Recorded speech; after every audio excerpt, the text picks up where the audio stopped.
اگر کبھی ہم بیٹھ کے سوچیں یا اس پہ قدر تحقیق کریں تو اس بات کا پتہ ملتا ہے یا قدر انکشاف ہوتا ہے کہ زندگی میں ہم بہت سے تعلقات، بہت سے رشتے، قریبی رشتے اپنی بری کمیونیکیشن یا غصے میں آ کر الفاظ کے غلط چناؤ کی وجہ سے یا تو توڑ بیٹھتے ہیں، یا ان رشتوں میں یا ان تعلقات میں وہ پہلے جیسی بات نہیں رہتی، کیونکہ جذباتی طور پہ وہ لوگ ہم سے کافی دور چلے جاتے ہیں ہمارے الفاظ کے برے چناؤ کی وجہ سے، کسی نہ کسی سچویشن میں آ کے۔ جیسے وہ میں اکثر بات کہتا ہوتا ہوں کہ اگر خیالات کی آمدنی کم ہو تو الفاظ کی فضول خرچی نہیں کرنی چاہیے۔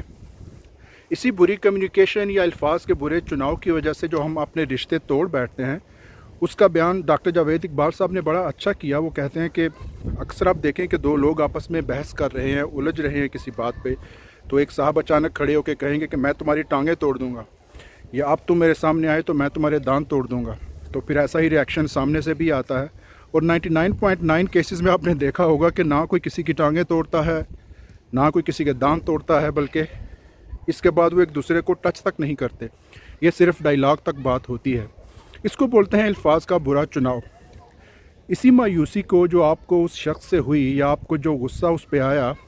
اس کا اظہار آپ قدرے بہتر چناؤ سے بھی کر سکتے ہیں، کیونکہ اگر آپ کہیں گے کہ میں تمہاری ٹانگیں توڑ دوں گا یا دانت توڑ دوں گا، یہ بات اس کو اگر آپ 20 سال بعد بھی ملیں گے تو اس کو یاد ہوگی کہ اس نے مجھے کہا تھا کہ میں تمہاری ٹانگیں توڑ دوں گا۔ یہی بات آپ کچھ ایسے بھی کہہ سکتے ہیں کہ مجھے بڑی مایوسی ہوئی، میں تم سے یہ امید تو نہیں رکھتا تھا، میں تم کو قدرے بہتر انسان سمجھتا تھا، لیکن تم نے مجھے بڑا مایوس کیا، مجھے تکلیف ہوئی تمہاری اس بات سے یا اس رویے سے۔ اب دیکھیے، اب یہ بات اس کے دل پہ ہٹ کرے گی کہ یہ مجھے بہتر انسان سمجھتا تھا، اس سے مجھے بہتر کی توقع تھی، لیکن میں وہ بہتر پرفارم نہیں کر سکا۔ تو شاید وہ اس وقت قدرے غصہ کرے، یا پھر وہ اپنے آپ کو بہتر کرنے کی بھی کوشش کرے گا، لیکن آپ کا تعلق جو ہے وہ کبھی ختم نہیں ہوگا۔ اسی طرح شادی شدہ زندگی میں بھی آپ نے دیکھا ہوگا کہ میاں بیوی کی جب بحث ہو تو ایک بڑا فیمس قسم کا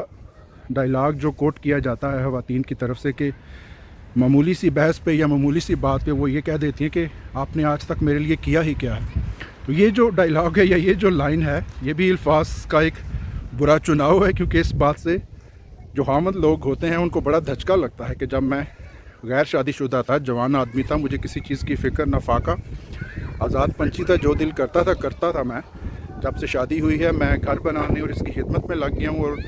ان کا فرمان ہے کہ آپ نے میرے لیے آج تک کیا ہی کیا ہے۔ تو پھر وہ کہتا ہے ٹھیک ہے، اب میں تمہیں کر کے دکھاتا ہوں کہ اس کا کیا مطلب ہوتا ہے۔ تو ایک تعلق جو توڑنے کی طرف سلسلہ ہے وہ چل پڑتا ہے۔ اس لیے الفاظ کے بہتر چناؤ کے لیے بہتر یہی ہے کہ اپنے خیالات کی آمدنی بنائیں، اور جب آپ فارغ بیٹھیں تو آپ یہ سوچا کریں کہ زندگی میں مجھے ہر قسم کی سچویشن یا ہر قسم کے لوگوں سے پالا پڑے گا، اگر ایسی سچویشن ہو تو میں اس پہ کیسے ریئیکٹ کروں گا۔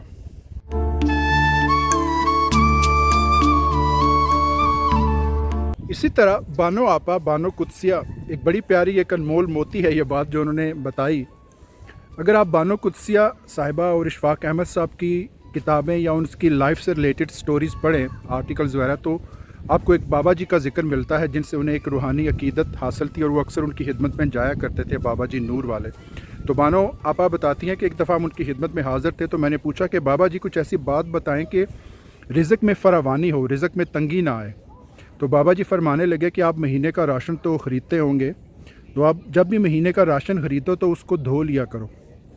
تو بانو آپا اور اشفاق احمد صاحب نے کہا کہ شاید وہ کہہ رہے ہیں کہ واش کر لیا کرو، دھو لیا کرو، تو اس میں پاکی آ جائے گی، تو برکت پڑ جائے گی۔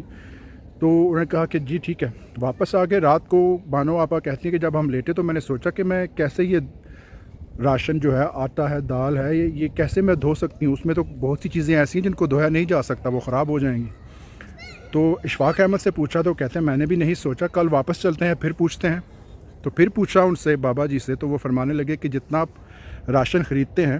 اتنا ہی آپ ایک اور حصہ خریدیں اور اس کو دے دیں جس کو ضرورت ہو، آپ کے اوس پڑوس میں یا رشتہ داروں میں۔ یقیناً آپ کو پتہ ہوتا ہے کس کو راشن کی ضرورت ہے تاکہ اس کے گھر کا چولہا جلتا رہے۔ تو بانو آپا فرماتی ہیں کہ جب سے اس پہ عمل شروع کیا، پہلے ہم